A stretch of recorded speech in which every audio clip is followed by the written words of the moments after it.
نحمدہ و نصلی علی رسولہ الکریم۔ امید ہے کہ تمام احباب خیریت سے ہوں گے۔ یہ دنیا تاج محل نہیں کہ شاہ جہان بنا کر چلے گئے۔ اب اس کے بعد کوئی چاہے دیوار پر کچھ لکھ دے، دبا لگا دے، کوئی حصہ توڑ دے، وہ کچھ نہیں کر سکتے، ان کے بس میں کچھ نہیں۔ اور شاہ جہان کیا خواہ بڑے سے بڑا بادشاہ اور حکمران ہو، لیکن وہ کارخانہ یعنی کارخانہ عالم پورے طور سے اسی کے قبضہ اور اختیار میں ہے۔ وہی کائنات کا مالک ہے، ہر چیز کا پیدا کرنے والا ہے اور وجود بخشنے والا ہے۔ وہی حکمراں، سیاہ سفید کرنے والا، جلانے مارنے والا، روزی اور اولاد دینے والا۔ انما امرہ اذا اراد شیئا ان یقول لہ کن فیکون۔ اولاد دینا، روزی دینا، قسمت اچھی بری کرنا، ہرانا اور جتانا، اور کسی کو عزت دینا، کسی کی آئی ہوئی بلا کو ٹال دینا، یہ سب اللہ کے قبضہ میں ہے اور ہمیشہ سے ہمیشہ رہے گا۔ اس دنیا کا ایک پتا بھی اور ایک ذرہ بھی اس کے حکم کے بغیر ہل نہیں سکتا۔ پوری باغ دوڑ، حکومت اور کنجی اس کے ہاتھ میں ہے۔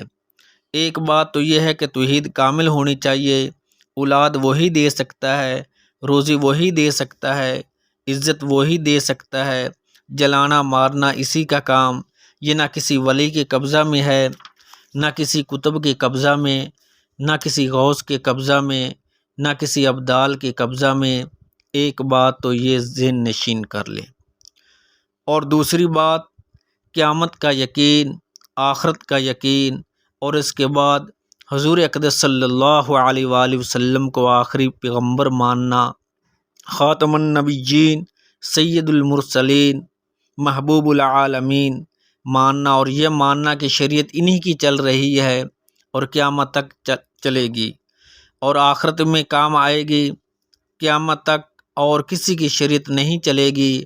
اگر کوئی آپ صلی اللہ علیہ وآلہ وسلم کے بعد نئی شریعت لے کر آئے تو وہ کذاب اور دجال ہے، دین کا باغی ہے، واجب القتل ہے، شریعت محمدی ہے، اور وہی قیامت تک چلے گی اور ہر جگہ چلے گی، اور اس پر جو چلے گا وہی فلاح یاب اور سرخ رو اور کامیاب ہوگا۔ آپ صلی اللہ علیہ وآلہ وسلم نے فرمایا، حبیب خدا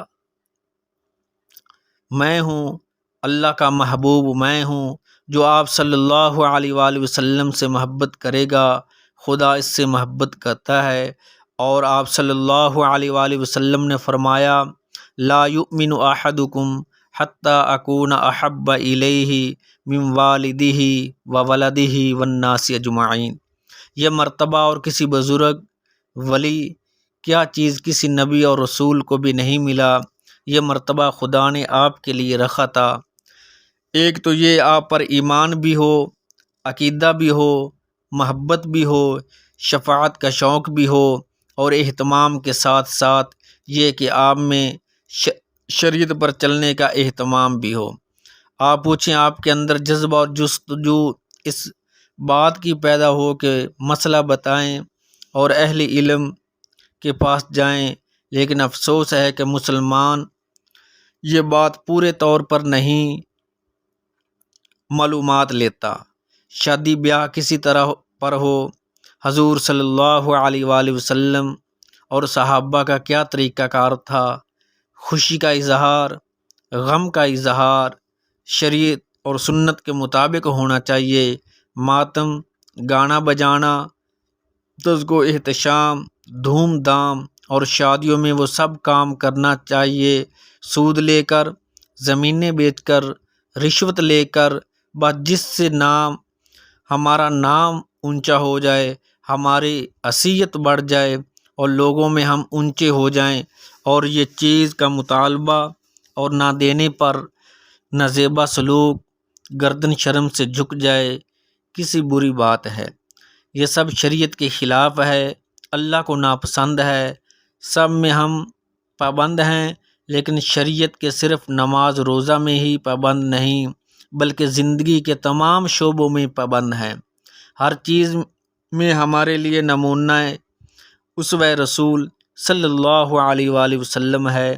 اللہ تعالیٰ فرماتے ہیں قل ان کنتم تحبون اللہ فاتبعونی یحببکم اللہ، اے پیغمبر صلی اللہ علیہ وآلہ وسلم لوگوں سے کہہ دو اگر تم خدا کو دوست بنانا چاہتے ہو تو میری پیروی کرو، خدا بھی تمہارا دوست بن جائے گا۔